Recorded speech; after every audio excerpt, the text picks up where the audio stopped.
जय श्री कृष्ण। दोस्तों, आज आप लोग का मेरा YouTube channel SK motivational mission में स्वागत है। आज हम लोग श्रीमद् भगवद गीता के तीसरे अध्याय के बारे में बात करेंगे। पिछले बार अध्याय में जो बात हुआ था, जो ब्रह्म ज्ञान जो श्री कृष्ण जी ने अर्जुन को दिया था, अब उसी ज्ञान के आगे की बात करेंगे।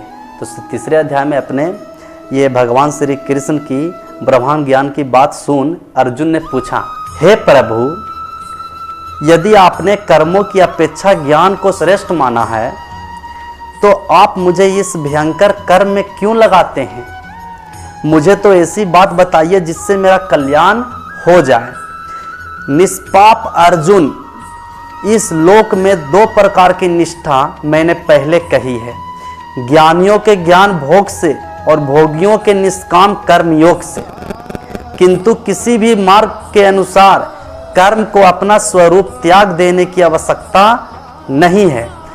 किसी भी मार्ग के अनुसार मनुष्य को कर्म को त्याग देने की आवश्यकता नहीं है, क्योंकि मनुष्य ना तो कर्म के न करने से निष्कर्म को प्राप्त होता है और न ही कर्म को त्याग कर भगवत साक्षात्कार रूप सिद्धि को प्राप्त होता है। अतः स्वरथा कर्मों का स्वरूप से त्याग भी नहीं हो सकता, क्योंकि पुरुष किसी काल में क्षण मात्र भी बिना कर्म किए नहीं रह सकता। निसंदेह सभी पुरुष प्रकृति से उत्पन्न हुए गुणों द्वारा प्रवास हुए कार्य करते हैं। कहने का मतलब ये है, हर मनुष्य को कर्म करना ही पड़ता है, कोई भी मनुष्य हो। इसलिए जो मूढ़ बुद्धि पुरुष कामेंद्रियों के बस में होकर इंद्रियों के भोगों की मन में चिंता करता है, वह मिथ्याचारी अथवा दंभी कहा जाता है। और जो पुरुष मन से इंद्रियों को बस में करके मन के इंद्रियों को बस में करके अनासक्त होकर कामेंद्रियों से कर्म भोग का आचरण करता है, वह श्रेष्ठ होता है। इसलिए तुम शास्त्र विद्या द्वारा नियत स्वधर्म रूप कर्म को करो, क्योंकि कर्म को न करने की अपेक्षा कर्म करना श्रेष्ठ है, तथा कर्म न करने से तुम अकर्म कहलाओगे। हे अर्जुन, बंधुओं के भय से कर्मों का त्याग करना भी योग नहीं है, क्योंकि यज्ञ अर्थात विष्णु जी के निमित्त किए हुए कर्म के अतिरिक्त अन्य कर्म में लगा हुआ मनुष्य कर्मों द्वारा बंधता है। इसलिए मैं तो तुमसे यही कहूंगा कि आसक्ति से रहित इस परमेश्वर के निमित्त भली प्रकार आचरण कर कर्म न करने से तुम पाप के भागी बनोगे। क्योंकि प्रजापति ब्रह्मा जी ने यज्ञ सहित प्रजा को रचकर कहा कि यज्ञ द्वारा तुम लोग बुद्धि वृद्धि को प्राप्त करो, और यह यज्ञ तुम लोगों को मनोवांछित कामनाओं को देने वाला हो, तथा तुम लोग इस यज्ञ द्वारा देवताओं की उन्नति करो और वे देवता तुम लोगों की उन्नति करेंगे। इस प्रकार आपस में कर्तव्य समझकर उन्नति करते हुए परम कल्याण को प्राप्त करोगे, तथा यज्ञ द्वारा बढ़ाए हुए देवता लोग बिना मांगे ही प्रिय वस्तु को देंगे। इनके द्वारा दिए गए भोगों को जो पुरुष बिना दिए ही भोगता है, वह निश्चित ही चोर होता है। यज्ञ से शेष बचे हुए अन्न को खाने वाला श्रेष्ठ जन सब पापों से छूट जाते हैं। जो प्राणी अपने शरीर के पोषण के लिए ही पकाते हैं, जो प्राणी अपने शरीर के पोषण के लिए भोजन सिर्फ पकाते हैं, वे पाप के भागी बनते हैं। क्योंकि संपूर्ण प्राणी अन्न से पोषित होते हैं। अन्न की उत्पत्ति वृष्टि से होती है, यज्ञ से होती है, और यज्ञ कर्मों से उत्पन्न होने वाला है। तथा कर्म को तुम वेद से पैदा हुआ जानो। वेद अविनाशी परमात्मा द्वारा पैदा हुए हैं। इससे सर्वव्यापी परम अक्षर परमात्मा सदा ही यज्ञ में प्रतिष्ठित है। हे पार्थ, जो पुरुष इस लोक में सृष्टि चक्र के अनुसार नहीं चलता, अर्थशास्त्र के अनुसार कर्म को नहीं करता, वह इंद्रियों के सुख को भोगने वाला पुरुष का जीवन व्यर्थ हो जाता है।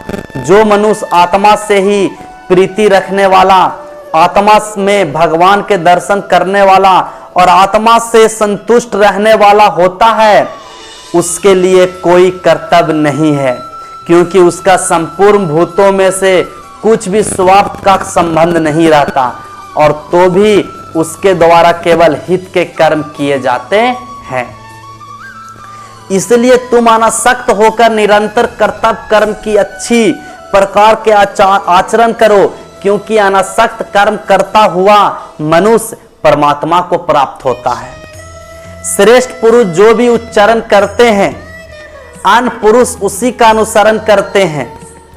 वह पुरुष जो कुछ प्रमाण कर देता है, अन्य लोग भी उसके अनुसार बर्ताव करते हैं। इसीलिए हे पार्थ, यद्यपि मुझे तीनों लोकों में कुछ भी कर्तव्य नहीं है, तो भी मैं कर्म से ही बचता हूं। यदि मैं सावधान ना हुआ तो कर्म भी सावधान ना होंगे। यदि मैं कर्म ना करूं तो सब लोग भ्रष्ट हो जाएंगे। इसलिए मैं तुम्हें यह बात फिर समझाता हूं कि जो मनुष्य जैसा कर्म करेगा उसे वैसा ही फल प्राप्ति होगा। कहने का मतलब यह है, श्री कृष्ण अर्जुन को समझाना चाहते हैं कि मनुष्य को कर्म करना जरूरी है। अगर वो कर्म नहीं करेगा तो वह कर्म कहलाएगा, और कर्म ना करने से और कर्म करने में ज्यादा बेटर है कर्म करना। काहे कि कर्म करने से ही अपने को जो आने वाला समय में जो अच्छा होने वाला है वो चीज अच्छा होगा।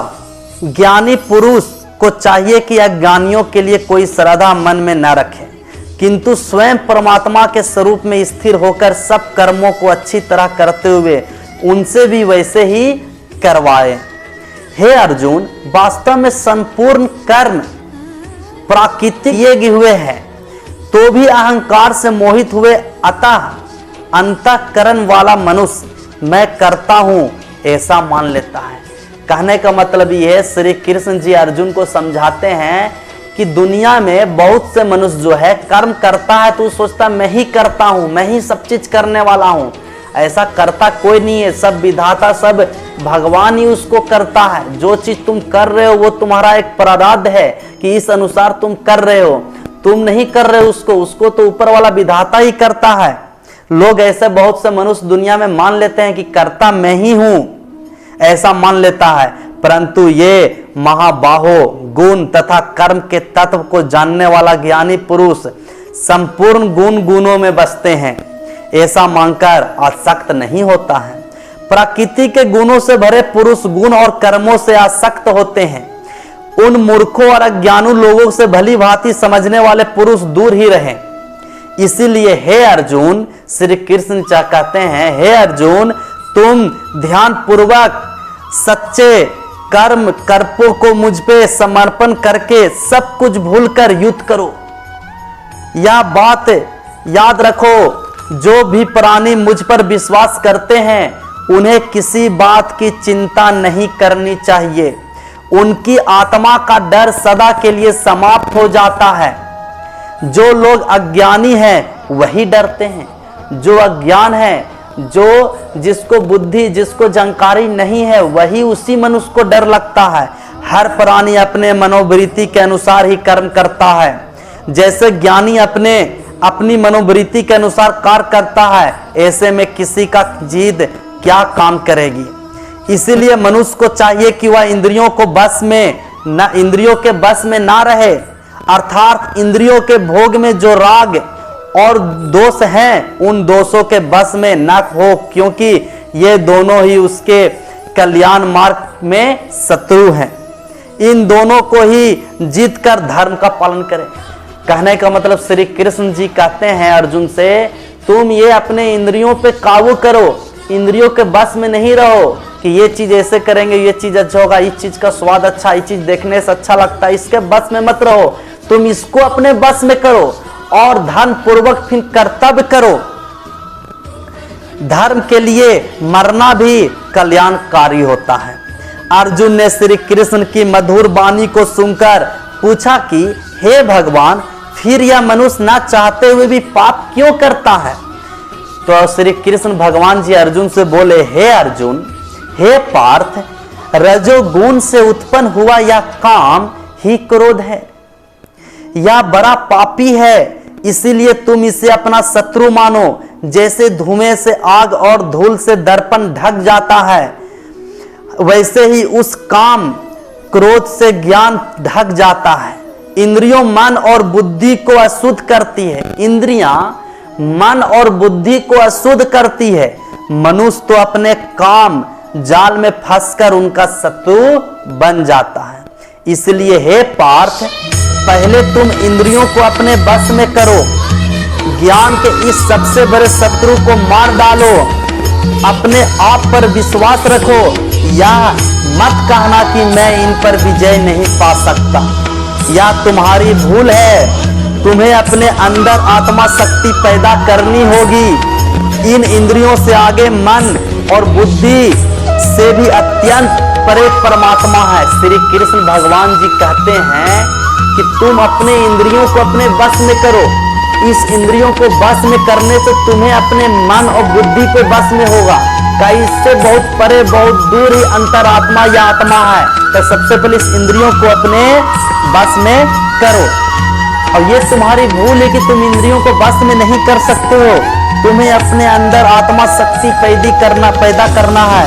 इन इंद्रियों से आगे मन और बुद्धि से भी अत्यंत परे। इन इंद्रियों से आगे मन और बुद्धि से भी अत्यंत परे कहीं दूर आत्मा है, अत्यंत परे आत्मा है। इसलिए तुम बुद्धि की शक्ति से आत्मा को बस में करो।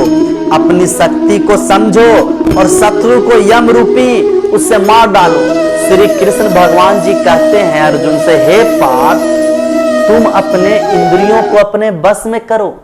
इस इंद्रियों को बस में करने से अपने मन और बुद्धि पे अपना कंट्रोल मतलब नियंत्रित कर पाओगे। अब इस मन और अपने बुद्धि को नियंत्रित करने से ही अपने आत्मा के पास पहुंच पाओगे। तुम ये नहीं कर सकते, ऐसा कभी नहीं हो सकता। तुम कर सकते हो। अपनी इंद्रियों को बस में करो, उसके बाद ही मन बुद्धि को नियंत्रित करने पर ही अपने आत्मा के समीप पहुंचोगे, आत्मा के बारे में जानोगे। ये श्रीमद् भगवत गीता का 3रा अध्याय था, जिसमें बहुत से अच्छी जानकारी श्री कृष्ण भगवान जी ने अर्जुन को समझाया कि तुम ये कर्म करो। कर्म अपने कर्तव्य से करना चाहिए, कर्म करना जरूरी है। और अपने इस शरीर को अपने बस में, कहने का मतलब अपने शरीर के जो इंद्रियों है उसके बस में करके अपने मन और बुद्धि से भी परे अपने आत्मा है उसके नजदीक जाओ, अपने आत्मा के समीप पहुंचो। उसको जब जानोगे तब वो चीज आपको ज्ञान मिलेगी, आपको समझदारी होगी, आपको वो फिर निर्भय हो जाओगे, डर नहीं लगेगा। तो दोस्तों, आज इस 3रे अध्याय में हम लोगों को भी बहुत अच्छी चीज सीखने को मिला। सबसे पहले इंसानों को अपने इंद्रियों को बस में करना चाहिए। इंद्रियों को बस में करके मन को भी, अपने बुद्धि को समझना चाहिए, कंट्रोल रखना चाहिए, ताकि हम कोई भी काम, कोई भी कर्म करें समझदारी से कर सकें। जय श्री कृष्ण।